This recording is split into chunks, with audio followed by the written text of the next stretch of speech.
10 kilowatt ಮೇಲೆ ಯಾರ solar ಹೋಗ್ತಾ ಇದ್ದಾರೆ ಅಂದರೆ ನೀವು ಕಂಪಲ್ಸರಿ ಹೈಬ್ರಿಡ್ ಹೋಗಬೇಕಂತ ಮೆನ್ಷನ್ ಮಾಡಿದ್ದಾರೆ ಆ ಪಾಲಿಸಿನಲ್ಲಿ. 20% ಆಫ್ ದ ಸ್ಟೋರೇಜ್ ಏನು ಜನರೇಟ್ ಮಾಡ್ತಿರೋ ಅದನ್ನು 20% ಆಫ್ ದ ಸ್ಟೋರೇಜ್ ಬ್ಯಾಟ್ರಿನಲ್ಲಿ ನೀವು ಸ್ಟೋರ್ ಮಾಡಿ ನೀವು ಯೂಸ್ ಮಾಡಬೇಕು. ಇನಿಷಿಯಲ್ ಇನ್ವೆಸ್ಟ್ಮೆಂಟ್ ನಿಮಗೆ ಸ್ವಲ್ಪ ದೊಡ್ಡದು ಅನಿಸುತ್ತೆ, ಬಟ್ ಲಾಂಗ್ ರನ್ನಲ್ಲಿ ನೀವು ಡೀಸೆಲ್ ಜನರೇಟ್ ಯಾವಾಗ ಓಡಿಸಲು ಆವಾಗ ನಿಮಗೆ ಅರ್ಥ ಆಗುತ್ತೆ ಇದು ಕಂಪ್ಲೀಟ್ ಆಗಿ ಎಸ್ ಇಟ್ ಡಸ್ ವರ್ಕ್ ಅಂತ. ತುಂಬ ಇಂಡಸ್ಟ್ರೀಸ್ಗೆ ಡಿಮ್ಯಾಂಡ್ ಇದೆ ಇದು. So future is hybrid. So ಆ KRC ಪಾಲಿಸಿ ಪ್ರಕಾರ 10 ಮೇಲೆ ಹೈಬ್ರಿಡಲ್ಲಿ ಹೋಗ್ಬೇಕಂತ ಕಂಪಲ್ಸರಿ ಇನ್ಫಾರ್ಮ್ ಮಾಡಿದ್ದಾರೆ. ಈ ವರ್ಷ ಲಾಸ್ಟ್ ಇರೋದು March 31st, 2027 is the last. So ಎಷ್ಟು ಜನ ಆಗ್ತಿರೋ ಅಷ್ಟು ಜನ ಬೇಗ 5 and above ನನ್ನ ಸಜೆಷನ್ ನಾನ್ DCR ಹೋಗಿ ಸೋಲಾರ್ ಇನ್ಸ್ಟಾಲ್ ಮಾಡ್ಕೊಳ್ಳಿ.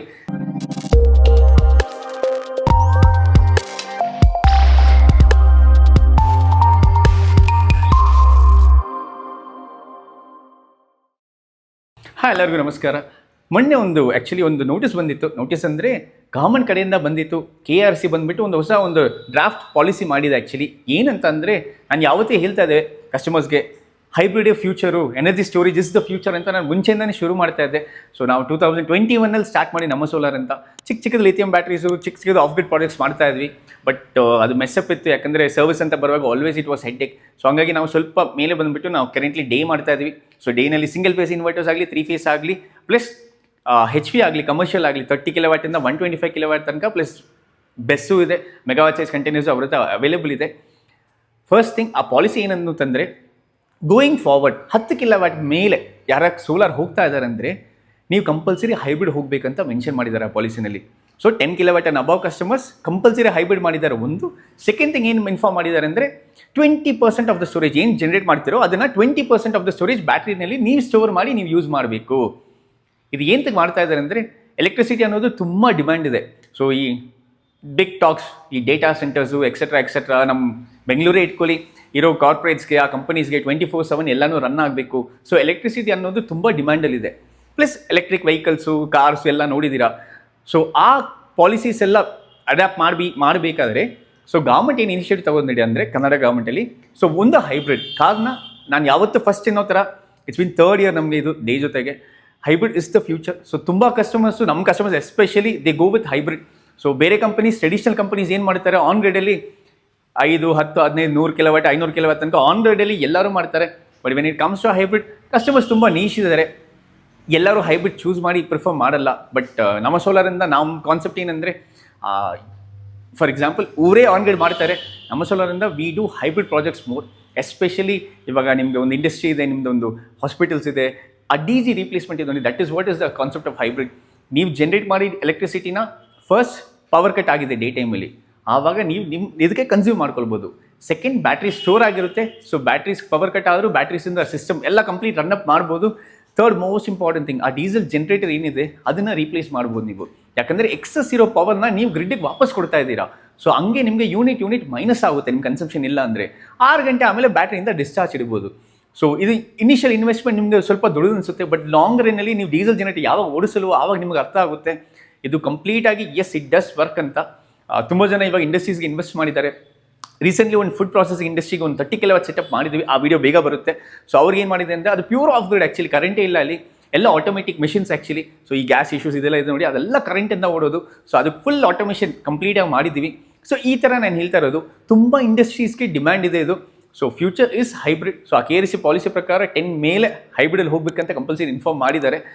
ಪ್ಲಸ್ ಇನ್ನು ಇವಾಗ ಟೈಮ್ ಆಫ್ ದ ಡೇ, ನಾವು ಮುಂಚೆನೇ ಹೇಳ್ತಾ ಇದ್ದೆ, ಟೈಮ್ ಆಫ್ ದ ಡೇ ಅಂದರೆ ಲೈಕ್ ಡೇ ಟೈಮಲ್ಲಿ ಒಂದು ಚಾರ್ಜ್ ಇರುತ್ತೆ, ಈವ್ನಿಂಗ್ ಒಂದು ಚಾರ್ಜ್ ಇರುತ್ತೆ ಪೀಕ್ ಅವರ್ಸಲ್ಲಿ, ಪ್ಲಸ್ ಮಿಡ್ ನೈಟ್ ಒಂದು ಫ್ಲಾಟ್ ಬಿಲ್ಲಿಂಗ್ ಇರುತ್ತೆ. ಸೊ ಬಿಲ್ಲಿಂಗ್ ಡಿವೈಡ್ ಆಗುತ್ತೆ. ಆಲ್ರೆಡಿ ಮಹಾರಾಷ್ಟ್ರನಲ್ಲಿ ಇದನ್ನು ಅಪ್ಲೈ ಮಾಡಿದ್ದಾರೆ. ಸೊ ಮಹಾರಾಷ್ಟ್ರನೇ ನೀವು ಗ್ರಿಡ್ಗೆ ವಾಪಸ್ ಕೊಡಬೇಕಾದ್ರೆ you have to pay the charges, ಆ ಥರ ಮಾಡಿದ್ದಾರೆ. ಸೇಮ್ ಕೇರಳನಲ್ಲಿ ಅಡಾಪ್ಟ್ ಮಾಡಿದ್ದಾರೆ. ಕೇರಳನಲ್ಲಿ ತುಂಬ ಮನೆ ಸೋಲಾರ್ ಹೋಗಿದ್ದಾರೆ. ಹಂಗಾಗಿ 5 ಕಿಲೋವ್ಯಾಟ್ ಅಬವ್ ಹೋಗ್ತೀರಾ ಅಂದರೆ ಹೈಬ್ರಿಡ್ಗೆ ಕಂಪಲ್ಸರಿ ಮಾಡಿದ್ದಾರೆ, ವಿತ್ ಬ್ಯಾಟ್ರಿ ಸ್ಟೋರೇಜ್ ಮಾಡಿದ್ದಾರೆ. ಸೊ ನಮ್ಮೂರಲ್ಲಿ ಈ ವರ್ಷ PM ಸೂರ್ಯಗರು ಅಷ್ಟೇ ಲಾಸ್ಟ್ ಇಯರ್ ಇರೋದು. ಸೊ DCR ನಾನ್ DCR ಇದು ಲಾಸ್ಟ್ ಇಯರ್ ಇರೋದು. ಯಾಕಂದರೆ ಗೋಯಿಂಗ್ ಫಾರ್ವರ್ಡ್ DCR ಮಾತ್ರ ಯೂಸ್ ಮಾಡಬೇಕಂತ ರೂಲ್ ಇದೆ. So residential segment up to 10 kilowatt ಈ ವರ್ಷ ಲಾಸ್ಟ್ ಇರೋದು. March 31st, 2027 is the last. So ಎಷ್ಟು ಜನ ಆಗ್ತಿರೋ ಅಷ್ಟು ಜನ ಬೇಗ 5 and above ನನ್ನ ಸಜೆಷನ್ ನಾನ್ DCR ಹೋಗಿ ಸೋಲಾರ್ ಇನ್ಸ್ಟಾಲ್ ಮಾಡ್ಕೊಳ್ಳಿ. ಬೇರೆಯವ್ರಿಗೆಲ್ಲ ಕಂಪಲ್ಸರಿ DCR ಯೂಸ್ ಮಾಡಬೇಕಂತ ಇನ್ಫಾರ್ಮ್ ಮಾಡಿದ್ದಾರೆ. ಸೊ DCR ಅಂತ ಬರುವಾಗ the price goes little higher, ಯಾಕಂದರೆ ಪರ್ ವ್ಯಾಟ್ಗೆ ಆಲ್ಮೋಸ್ಟ್ 10 ರೂಪೀಸ್ ಮೇಲೆ ಇನ್ಕ್ರೀಸ್ ಇರುತ್ತೆ. ನಿಮ್ಮ ಓವರ್ ಆಲ್ ಪ್ರಾಜೆಕ್ಟ್ ಖಂಡಿತ ಹಿಟ್ ಆಗುತ್ತೆ. ಸ್ವಲ್ಪ ಪ್ರೈಸಿಂಗ್ ಕಾಸ್ಟಿಂಗ್ ಡಿಫ್ರೆನ್ಸ್ ಇರುತ್ತೆ. ಸೊ ಇದು ಲಾಸ್ಟ್ ಇಯರ್ ಇರುತ್ತೆ. ನಮ್ಮ ಹತ್ರ ಎಸ್ಪೆಷಲಿ ನಮ್ಮ ಸೋಲಾರಲ್ಲಿ ಸಿಂಗಲ್ ಫೇಸಲ್ಲಿ 3 kilowatt, 3.6 kilowatt, 5 kilowatt, 6 kilowatt, 8 kilowatt ಅನ್ಕೊಂಡು ಈ ಥರ single phase inverters daily available ಇರುತ್ತೆ ನಮ್ಮ ಹತ್ರ. 3 ಫೇಸ್ ಅಂತ ಬರುವಾಗ 5 ಆಗಲಿ, 8 ಕಿಲೋವ್ಯಾಟ್ ಆಗಲಿ, 10 ಆಗಲಿ, 12 ಆಗಲಿ, 15 ಆಗಲಿ, 20 ಕಿಲೋವ್ಯಾಟ್ ತನಕನೂ ಲೋ ವೋಲ್ಟೇಜ್ ಇನ್ವರ್ಟರ್ಸ್ ಅವೈಲೇಬಲ್ ಇರುತ್ತೆ. ಹೈ ವೋಲ್ಟೇಜ್ ಅಂತ ಬರುವಾಗ 30, 40, 50, 80, 100, 125 ಕಿಲೋವ್ಯಾಟ್ ತನಕನೂ ಅವೈಲೇಬಲ್ ಇರುತ್ತೆ. ಸೊ ಇವಾಗ ದೊಡ್ಡ ದೊಡ್ಡ ಕಲ್ಯಾಣ ಮಂಟಪ ಇದೆ, ಇಲ್ಲಾಂದರೆ ರೆಸಾರ್ಟ್ಸ್ ಇದೆ. ಸೊ ಇವರಿಗೆಲ್ಲ ಏನಾಗುತ್ತೆ ಅಂದರೆ ಪವರ್ ಕಟ್ ಎಲ್ಲ ಇಂಡಸ್ಟ್ರೀಸ್ ಇರುತ್ತೆ.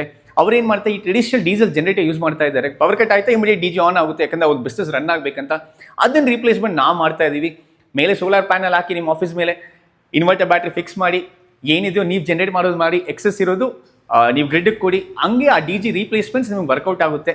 ಸೊ ಈ ಥರ ಗ್ರ್ಯಾಜುಲಿ ಒಂದು ಬೇರೆ ಬೇರೆ industries, for example cold storage ಆಗಲಿ, ಮಿಲ್ಕ್ ಇಂಡಸ್ಟ್ರಿ ಆಗಲಿ, ಯಾಕಂದರೆ ಕರೆಂಟ್ ಇರಲೇಬೇಕು, ಇಲ್ಲಾಂದರೆ ಆ ಹಾಲು ಕೆಟ್ಟೋಗುತ್ತೆ. ಆ ಕಂಟೈನರ್ಸ್ ಎಲ್ಲಿ ಮಿಲ್ಕ್ ಸ್ಟೋರ್ ಮಾಡ್ತಾರೋ ಅದು ಕೆಟ್ಟೋಗುತ್ತೆ. ಸೊ ಹಂಗಾಗಿ ಪರ್ಟಿಕ್ಯುಲರ್ ಇಂಡಸ್ಟ್ರೀಸ್, ಇವಾಗ ಫಾರ್ಮಿಂಗಲ್ಲೂ ಈ ಮಶ್ರೂಮ್ ಇಂಡಸ್ಟ್ರೀಸ್ ಆಗಲಿ, ಸೊ ಅದಕ್ಕೆಲ್ಲ ಒಂದು ಸರ್ಟನ್ ಟೆಂಪರೇಚರ್, ಏನಂದರೆ ಈ ಪೊಲ್ಯೂಟ್ರಿ ಫಾರ್ಮ್ಸ್ ಆಗಲಿ, ಸೊ ಅವ್ರಿಗೆಲ್ಲನೂ ಈ ಥರ ಆಟೋಮೇಷನ್ ಮಾಡ್ತಾ ಇದ್ದಾರೆ. ಆಟೋಮೇಷನ್ ಮಾಡುವಾಗ ಖಂಡಿತ power is very important. So ನಮ್ಮ recommendation and suggestion hybrid setup ಹೋಗಿ.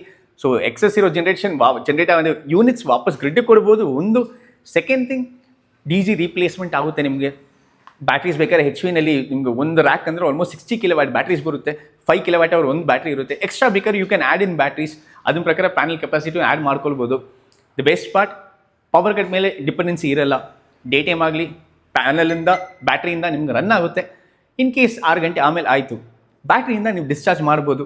ಸೊ ಆ ಥರ ಏನಾಗುತ್ತೆ, ನಿಮಗೆ ಇನಿಷಿಯಲ್ ಇನ್ವೆಸ್ಟ್ಮೆಂಟ್ ಹೆಫ್ಟಿ ಇದ್ದರೂ ಲಾಂಗ್ ರನ್ನಲ್ಲಿ ಇಟ್ ವರ್ಕ್ಸ್ ಔಟ್. ಸೊ ಈ ಥರ ಕಸ್ಟಮರ್ಸ್ ಯಾವ ಸೊಲ್ಯೂಷನ್ ಹುಡುಕ್ತಾ ಇದ್ದೀರಾ? So we are doing this across Karnataka. ಚಿಕ್ಕ ಪ್ರಾಜೆಕ್ಟ್ ಮಾಡ್ತಾ ಮತ್ತು ದೊಡ್ಡ ಪ್ರಾಜೆಕ್ಟ್ಸ್ ಅಕ್ರಾಸ್ ಕರ್ನಾಟಕ ಮಾಡ್ತಾ ಇದ್ದೀವಿ. ಸೊ ನೆಕ್ಸ್ಟ್ ಇನ್ನೊಂದು ಈ 30 ಕಿಲೋವ್ಯಾಟು 80 ಆಲ್ರೆಡಿ ಒಂದು ಮಾಡಿದ್ದೀವಿ. ಇನ್ನೊಂದು ಮಿಕ್ಕಿದ ವೀಡಿಯೋಸ್ ಎಲ್ಲ ಬರುತ್ತೆ, ನೀವು ನೋಡಿಬಿಟ್ಟು ನಿಮಗೂ ನೀಡಿತ್ತಂದರೆ ದಯವಿಟ್ಟು ಕಾಲ್ ಮಾಡಿ. I think this is the final year ಒಂದು ಸಬ್ಸಿಡಿಗೆ ರೆಸಿಡೆನ್ಷಿಯಲ್ ಸೆಗ್ಮೆಂಟ್ಗೆ. ಬಟ್ ಕಮರ್ಷಿಯಲ್ ಅಂತ ಬರುವಾಗ ತುಂಬ ಕಸ್ಟಮರ್ಸ್ಗೆ ಆ ನಾಲೆಜ್ ಇಲ್ಲ ಅಷ್ಟೇ. ಯಾಕಂದರೆ ನಾನು ಹೇಳಿದರೆ ಯಾವತ್ತು hybrid is the future, energy storage is the future. ನೀವು ಕನ್ಸ್ಯೂಮ್ ಮಾಡಿ, ನೀವು ಇಟ್ಕೊಳ್ಳಿ. ಸಿಮಿಲರ್ ರೆಸಿಡೆನ್ಷಿಯಲ್ ಹೆಂಗೆ ಥಿಂಕ್ ಮಾಡ್ತಾರೋ ಅದೇ ಥರ ಕಮರ್ಷಿಯಲ್ ಥಿಂಕ್ ಮಾಡೋಕ್ಕೆ ಶುರು ಮಾಡಿದರೆ ಬೇಗ ಆ ಗ್ರಿಡ್ ಡಿಪೆಂಡೆನ್ಸಿ ಕಡಿಮೆ ಆಗುತ್ತೆ. ಪ್ಲಸ್ ನಿಮ್ಮ ಎಲೆಕ್ಟ್ರಿಸಿಟಿ ನೀವೇ ಜನರೇಟ್ ಮಾಡ್ತಾ ನೀವೇ ಯೂಸ್ ಮಾಡ್ತೀರಾ. ಎಕ್ಸಸ್ ಏನು ಹೇಳಿದ್ರೆ ಅದು ಗ್ರಿಡ್ ವಾಪಸ್ ಕೊಡ್ತೀರಾ. ಸೊ KRS ಇಂದ ಹೊಸ ಪಾಲಿಸೀಸ್ ಇನ್ನೂ ಬರುತ್ತೆ, ಬೇಗ ಅದನ್ನು ಅಪ್ಡೇಟ್ ಮಾಡ್ತೀನಿ ನಿಮಗೆ. ಇನ್ನೊಂದು ವೀಡಿಯೋ ಲಾಸ್ಟ್ ಹಾಕಿದೆ PM ಸೂರ್ಯಗರ್ ಬಗ್ಗೆ, ಅದನ್ನು ಇನ್ನೊಂದು ಡೀಟೇಲ್ ವೀಡಿಯೋ ಒಂದು ಮೆನ್ಷನ್ ಮಾಡಿ ನಾನು ಟ್ಯಾಗ್ ಮಾಡ್ತೀನಿ. ಯಾಕಂದರೆ PM ಸೂರ್ಯಗರ್ ಈ ವರ್ಷ ಲಾಸ್ಟ್ ಇರೋದ್ರಿಂದ ಅದರಲ್ಲೂ ಅಡ್ವಾಂಟೇಜಸ್ ಏನು ಡಿಸ್ಅಡ್ವಾಂಟೇಜಸ್ ಎರಡು ಎಕ್ಸ್ಪ್ಲೈನ್ ಮಾಡ್ತೀನಿ. See you in the next video.